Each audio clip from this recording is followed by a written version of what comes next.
Mesdames, Messieurs, bienvenue à vous et merci de nous préférer. Ce numéro de En Savoir Plus focalise son attention sur une maladie qui paraît banale, mais qui, à long terme, entraîne des complications neurologiques allant jusqu'à la dépression. Il s'agit bien évidemment du mal de dos, encore appelé dorsalgie ou lombalgie.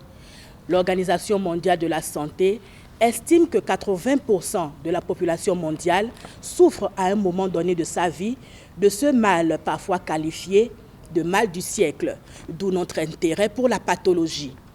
Pour en parler, je reçois pour vous deux invités. Il s'agit de Thierry Armel Adoukonou, médecin neurologue, enseignant-chercheur, chef du service de neurologie au CHUD Borgo à Libori. Docteur Adoukonou, bienvenue sur notre plateau santé. Merci. Avec vous, docteur Adoukonou, Djibril Adam Ama, vous êtes administrateur des finances. Merci d'accepter notre invitation. Je vous en prie. Vous faites office de personne ressource sur ce plateau pour partager votre expérience du mal de dos avec les téléspectateurs. Bien sûr. Merci à vous. Tout de suite, l'élément témoin, parole au citoyen lambda.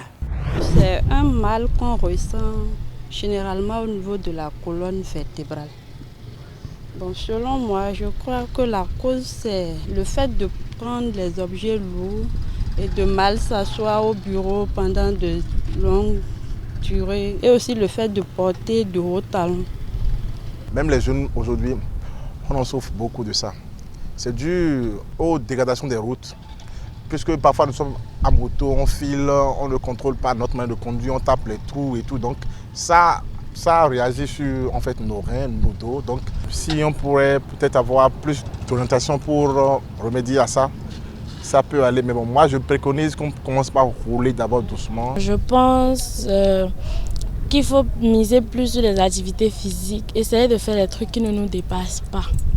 Vous voyez, éviter de transporter des trucs trop lourds. C'est une maladie qu'on ressent à travers les douleurs qu'on sent à la hanche. Parfois, ça peut se causer par un mauvais positionnement pour s'asseoir ou peut-être être assis pendant une longue durée. Nous souffrons trop de ça. Les femmes fonctionnaires surtout. Nos femmes qui vendent un peu partout là. Il faut voir ce qu'elles vont mettre sur la tête. Tout le poids là se repose sur le cœur. Hein? L'enfant au dos. Je suis allé au médecin, on m'a consulté, mais ça ne marche pas. Je ne sais plus. Une fois, je me suis même fait charcuter le dos. Docteur Adoukonou, vous avez suivi l'élément témoin tout à l'heure. Quelle est votre appréciation, votre réaction? Je vous remercie, madame. La plupart des interventions que j'ai suivies traduisent ce que les gens ressentent.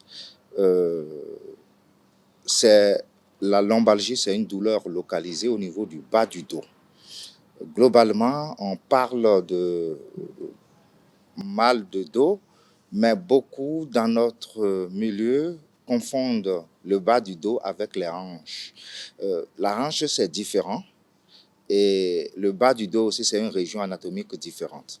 Donc, celui qui parle de douleur à la hanche, c'est tout à fait autre chose. Par contre, le parcours thérapeutique que les patients ont décrit, c'est tout à fait normal. Oui. Ils ont été pris en charge, ça continue, parce que c'est une douleur qui initialement peut être aiguë sur quelques jours et après, ça peut se chroniciser, c'est-à-dire on passe à une phase chronique. Je ne vous coupe pas, docteur. Donc, est-ce que ça dit qu'il y a une différence entre mal de hanche et mal de dos? Tout à fait. Ce que les gens disent mal de dos, mal de hanche, ils expriment la même chose. Mais anatomiquement, ce n'est pas les mêmes structures. Mais quand nous recevons le patient, le terme utilisé par le patient pour décrire son mal, nous ne focalisons pas toujours sur ça. On lui demande de nous montrer la région qui lui fait mal. Donc ça permet de faire la différence parce que les causes peuvent être totalement différentes. Quelqu'un qui a une luxation au niveau de la hanche peut avoir des douleurs. Parce que l'os, quand on prend le fémur qui est en contact avec l'os costal, ça peut déboîter, ce qu'on appelle luxation, ça peut faire très mal, ou bien une fracture de la tête du fémur, ça peut aussi donner des douleurs à ce niveau, mais c'est différent des douleurs décrites comme mal de dos. Pour résumer tout ce qui a été dit, Le mal de dos, c'est une douleur localisée dans la région basse du dos qui part de la partie de la fin des côtes jusqu'au niveau du bas du dos, c'est-à-dire les vertèbres lombaires. C'est toute douleur localisée à cette région qu'on appelle mal de dos ou lombalgie. On entend aussi parfois parler de lumbago. Lumbago, c'est la forme aiguë de la lombalgie.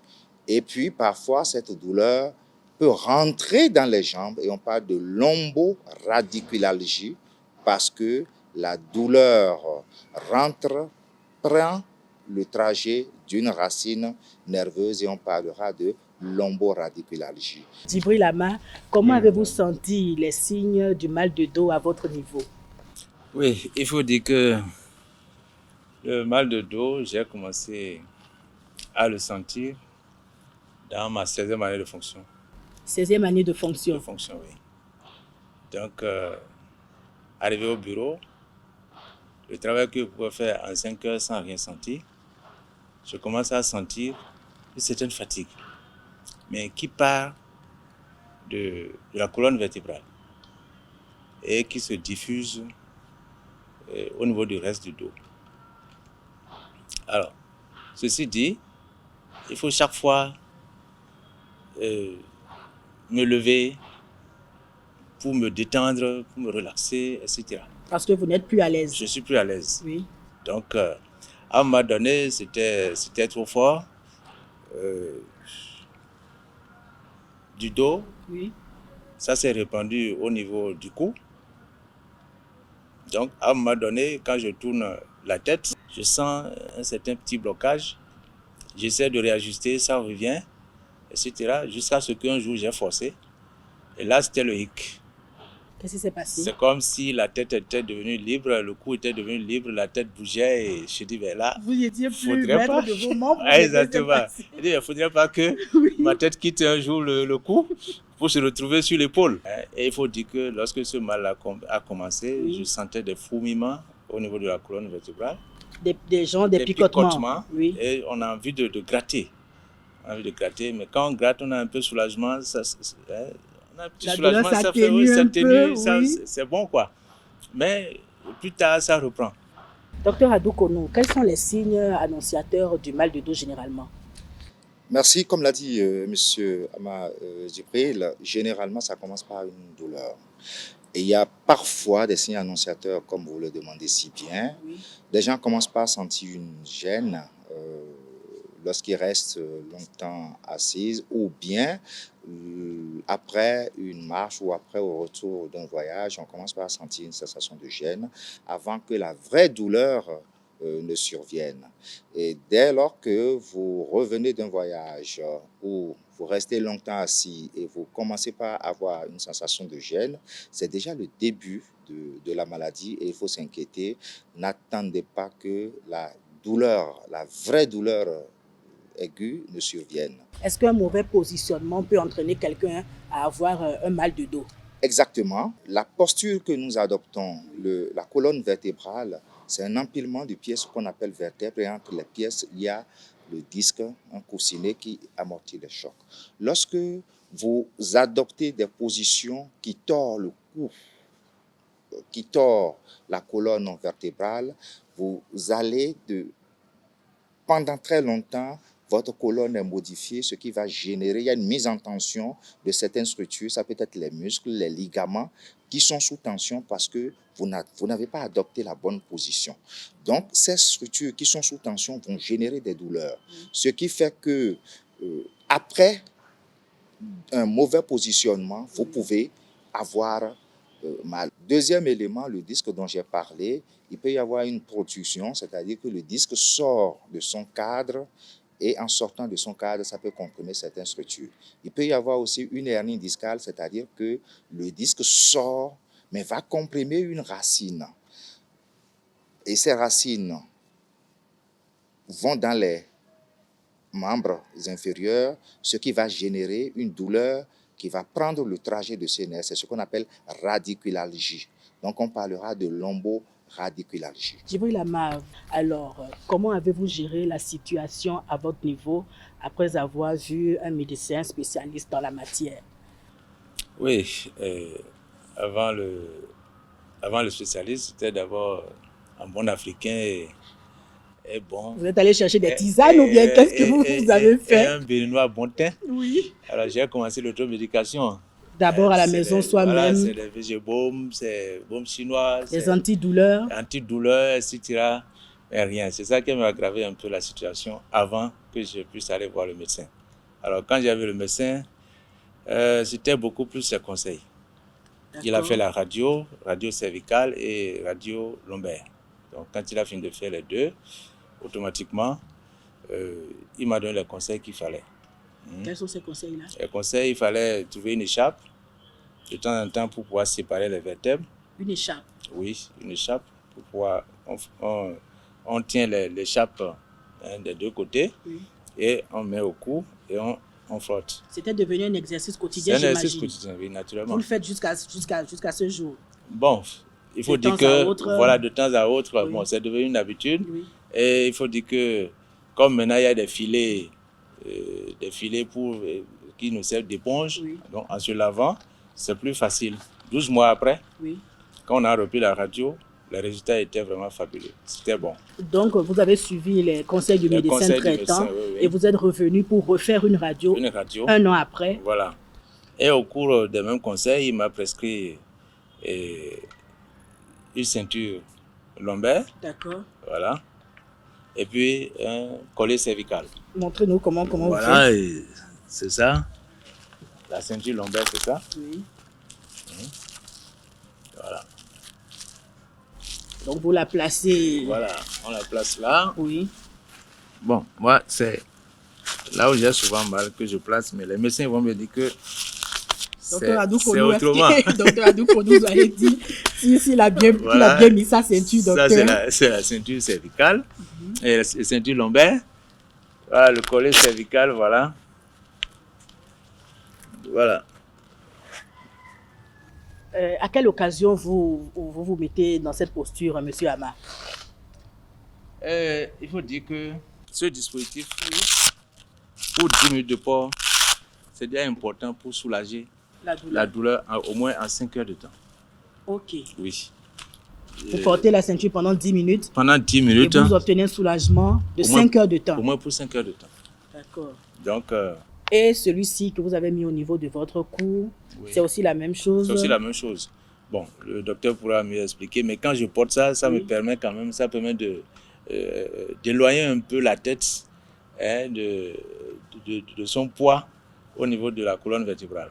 Donc, étant donné que la tête va se reposer prochainement sur l'épaule, oui, donc ça permet à la colonne vertébrale de se reposer un peu. Docteur Adoukono, quelle est l'importance réelle de cette ceinture lombaire? Alors, ça fait partie des stratégies qu'on utilise pour la prise en charge de nos patients. Oui. Pour le collier cervical, comme je vous ai dit, il y a les disques entre les vertèbres.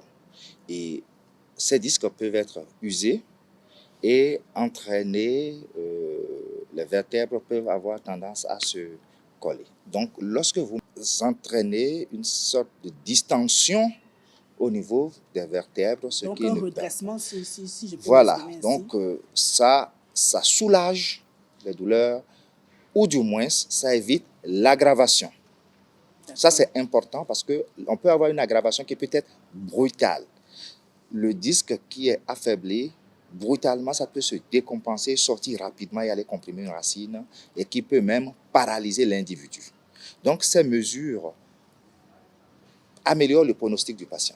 Pour la ceinture, c'est un moyen mécanique qui permet de contenir la région lombaire et ça évite les mouvements et ça soulage aussi le patient. Mais l'autre chose, la ceinture réchauffe aussi un peu cette partie parce que les douleurs d'origine mécanique sont souvent soulagées par le réchauffement alors que les douleurs inflammatoires sont soulagées par le foie. Et je vous ai dit que dans 99% de ces douleurs, c'est des douleurs d'origine mécanique. Et même les kinésithérapeutes, quand ils font des séances, vous allez avoir des bouilloires qu'ils vont appliquer sur cette région pour réchauffer et ça permet de distendre les structures et de soulager l'individu. Je m'en vais vous demander quelles sont les chances pour un patient qui souffre de mal de dos de s'en sortir indemne sans aucune séquelle. Alors, les chances sont intactes lorsqu'on vient tôt à l'hôpital. D'accord. Et qu'on fait le nécessaire. Qu'est-ce que j'appelle nécessaire? C'est d'abord une évaluation du sujet. De quel type de douleur il s'agit? Est-ce que c'est une simple lombalgie ou bien une lomboradiculalgie? Parfois, la lomboradiculalgie peut être témoin d'une affection qu'il faut aller chercher. Je rappelle aux patients simplement et à toute la population que la radio ne montre que les structures osseuses. Les autres structures qu'on a décrites, ligaments, disques, nerfs, sont mieux mises en évidence par le scanner ou une IRM. Mais ces examens ne sont pas obligatoires chez quelqu'un qui a une lombalgie commune, c'est-à-dire douleur localisée à cette région sans aucune irradiation. Là, il n'y a pas besoin nécessairement de faire des explorations. Parfois, on demande un bilan inflammatoire pour s'assurer que ce n'est pas une maladie infectieuse, mal de porte, c'est-à-dire une tuberculose vertébrale qui commence, juste pour s'assurer de ça. Après, ça peut évoluer si la prise en charge n'est pas correcte ou si le patient ne suit pas les conseils, ça peut évoluer. Et l'évolution, ça peut aller vers la chronicité et ça devient chronique. Et là, la prise en charge, avouons-le, ce n'est pas l'affaire d'un seul spécialiste. Il y a les spécialistes de la douleur, neurologues, rhumatologues, il y a les kinésithérapeutes. Tous sont impliqués. Dans la prise en charge de la lombalgie, Wow. Il y a le psychologue qui intervient également. Ça, c'est la forme aggravée. Même toute douleur a une composante psychologique. Quand le sujet a une douleur et qui ne cesse pas, il y a un état anxieux et parfois un état anxieux dépressif qui s'y associe. Donc, tout médecin doit prendre en compte cette composante pour la prise en charge de son patient et rassurer le patient.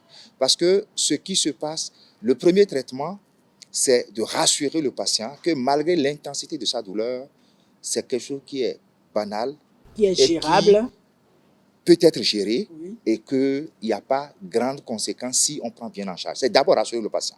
Et on donne des conseils par rapport surtout à la posture. Comment s'asseoir? Comment se redresser? Quand vous êtes couché, comment vous relever? Parce qu'il ne faut pas aggraver le mal. Nous allons revenir sur ces conseils-là, Dr Adoukono. Djibril Ama, quel changement avez-vous pu opérer dans votre vie quand vous avez été diagnostiqué de quelqu'un qui souffre de mal de dos? Est-ce qu'il y a eu des changements dans votre hygiène de vie, par exemple? Il y a un petit changement dans la mesure où je ne peux plus rester d'affilée comme je le faisais pendant 5 heures de temps pour être en train de travailler. Je dois me lever cette fois-ci pour me relaxer, pour me détendre, etc. L'alimentation. Bon, d'aucuns vont parler d'alimentation équilibrée. Bon, je ne sais pas combien mange équilibré. C'est vrai. Mais moi, j'allais plutôt parler d'alimentation choisie. D'accord. Parce que je crois dans cette histoire, comme le professeur l'a expliqué tout à l'heure, il y a l'usure des disques. Bon, moi, j'appelle ça cartilage. Bon, il a des expressions plus adaptées, oui. Voilà. Donc, il faut prendre des aliments qui vont quand même favoriser la régénération du cartilage. De ces cartilages-là. Oui. Donc, c'est là où je parle d'alimentation choisie. Et il faut aussi renforcer les os, j'imagine. Les os. Oui. L'autre chose, c'est que il faut un sommeil réparateur. D'accord. Et ça, je ne manque pas du tout. Le sport aussi. Mais là, je choisis aussi mes types de sport. Docteur, j'imagine qu'il y a des sports adaptés pour des personnes qui souffrent de mal de dos. Tout à fait. Bien sûr. Et vous, qu'est-ce que vous faites comme sport déjà? Bon, je fais du gym. Et je marche un peu. Voilà. Il m'arrive de courir, mais lorsque je reviens, je commence par mes exercices de relaxation de ma colonne vertébrale avant de faire autre chose. Et l'autre chose aussi, que moi-même j'ai inventé, je ne sais pas si ça contribue. Le docteur pourra apprécier. C'est qu'à un moment donné, je préfère la natte pour me... Donc dormir à même le sol, se coucher à même le sol. Mais au moins pour me relaxer là, prendre la natte à même le sol. Hein, et vous vous couchez sur le dos, j'imagine. Sur le dos, de façon à ce que le dos soit vraiment collé au sol, tout le dos. Donc ça veut dire que je suis couché, mais j'ai les genoux relevés. Docteur, c'est une bonne stratégie. Très bien. Je remercie d'ailleurs M. Ahmad Djibril, parce que, comme je vous l'ai dit, là, pour la colonne vertébrale, l'essentiel, c'est de maintenir cette colonne vertébrale droite. Imaginez que vous couchez sur un matelas vieilli et vous couchez, vous avez le dos le matelas qui est complètement recourbé. Votre dos va reprendre cette forme avec toutes les déformations possibles.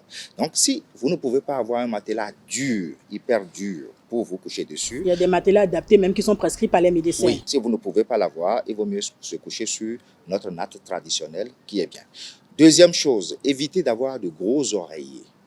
L'oreiller, c'est simplement pour contenir cette région cervicale. Et quand on a des oreillers qui dépassent 10-15 cm, ce n'est plus bon d'épaisseur. Non. Parce que lorsque vous êtes couché, vous mettez en tension le cou durant toute la nuit. Autre élément très important, lorsqu'on a mal, quand on a une lombalgie, la plupart des patients sollicitent un arrêt de travail. C'est une très mauvaise chose. D'accord. Une lombalgie ne doit pas justifier qu'on prescrive des arrêts de travail de plusieurs semaines pour dire non, il a mal, il faut qu'il se repose. Non. Parce qu'il faut reconditionner le sujet à l'effort rapidement. Sinon, il rentre dans un cercle vicieux, il ne pourra plus en sortir. Donc, il doit bouger. Il doit bouger. Le vrai traitement, c'est les mouvements. D'où kinésithérapie. Kinésithérapie, c'est le traitement par les mouvements. Donc, il faut vraiment bouger. Est-ce qu'une forme aggravée du mal de dos peut entraîner une intervention chirurgicale? Tout à fait. Quand vous avez une hernie discale avec décompensation rapide qui va comprimer les racines, surtout les racines antérieures, parce que quand c'est les racines postérieures, c'est essentiellement des douleurs, des troubles sensitifs. Mais quand ça comprime la racine antérieure, vous aurez une paralysie très rapidement. Et quand on ne vous opère pas, ça risque d'être une paralysie définitive. Et ça peut se passer au niveau de la région lombaire comme au niveau de la région cervicale. Et lorsque la hernie discale cervicale se décompense très rapidement, vous pouvez avoir une tétraplégie, c'est-à-dire les 4 membres sont paralysés du cou. On a eu beaucoup de cas, sont paralysés du cou. Et quand on n'intervient pas rapidement pour décoincer, le sujet peut rester paralysé à vie. Djibril Ahmad, vous avez un mot de fin pour nos téléspectateurs qui nous suivent actuellement? Oui, ce que j'allais dire, aujourd'hui, si moi j'ai un soulagement par rapport à ce mal, c'est parce que j'ai sollicité la prise en charge très tôt. Donc, c'est ce que j'allais demander aux téléspectateurs. Ne restons pas à la maison à prendre voilà. des comprimés. Lorsqu'on sait qu'on est un pigeon voyageur ou qu'on reste trop assis du matin au soir, à titre de prévention, si ça n'a pas encore commencé, je pense qu'on peut de temps en temps mettre sa ceinture juste 10-15 minutes et puis on enlève, on dépose. Voilà. Merci beaucoup. Un conseil à donner à nos téléspectateurs, docteur?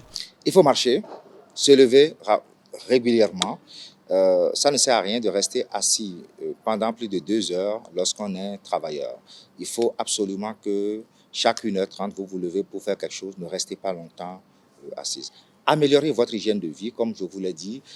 Tout ce qui contribue à la survenue des maladies cardiovasculaires, que ce soit l'hypertension, diabète, l'obésité, le tabac et consorts, tout ça peut contribuer à aggraver ce mal très rapidement. Et une étude que nous avons faite récemment à l'échelle nationale qui a montré que 35% des Béninois souffrent de cette maladie, plus en milieu rural qu'en milieu urbain. On a observé qu'en milieu rural, les consommateurs de tabac, ceux qui fument, sont beaucoup plus sujets à la lombalgie et les sujets d'âge entre 40 et 70 ans sont beaucoup plus sujets. Ça vient rehausser ce qu'on pensait que le tabagisme et d'autres pathologies peuvent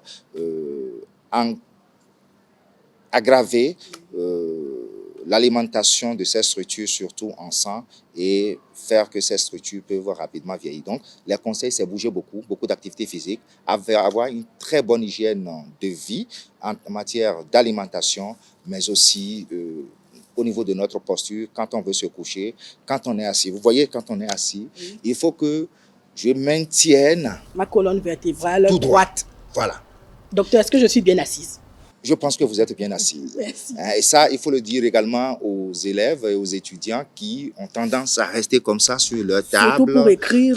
C'est oui, très oui. dangereux. Oui. Et également dans les services où on voit des fauteuils où on est comme ceci, c'est pas du tout bon. Il faut rester droit. S'il y a des accoudoirs, il faut rester. J'apprécie bien le décor et les sièges que vous nous avez donnés. Si tout le monde peut copier sur ces sièges et avoir chez lui, ce serait une bonne chose. Et si on pouvait améliorer également l'état de nos routes, ça pouvait participer à la prévention de la maladie. Merci beaucoup, docteur. Selon l'Organisation mondiale de la santé, le mal de dos est considéré comme le problème le plus fréquent au monde. Il constitue la première cause d'invalidité avant l'âge de 45 ans si on y prend garde. L'excès de poids, le tabagisme, la sédentarité et le stress sont autant de facteurs qui favorisent la survenue de la maladie. Avec un traitement qui varie selon le type de mal de dos, il est néanmoins important d'avoir une activité physique régulière et surtout adaptée selon le cas. Ce sera tout pour votre magazine santé que je vous remercie d'avoir suivi. À très bientôt pour un autre numéro.